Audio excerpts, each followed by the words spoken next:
So I was at the grocery store one time picking up some supplies for church. And I was in line behind this couple.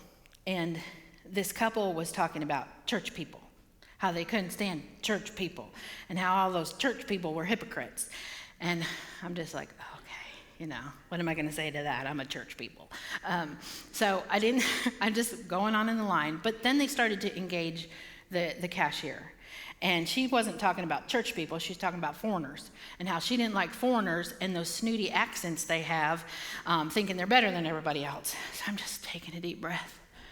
And I'm thinking, okay, so finally they were done checking out, but they didn't move out of the way. I mean, they sort of moved out of the way. They moved, and then they continued the conversation about church people and foreigners with the cashier while she was getting ready to check me out. So I get up there, and she says, how are you today? And I said, I'm like on my way to church, and I'm like, okay, God.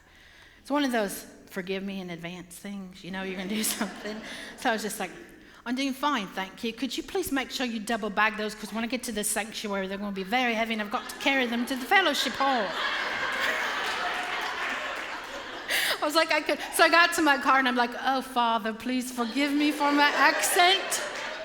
I know it was a horrible accent, but it gave me such delight.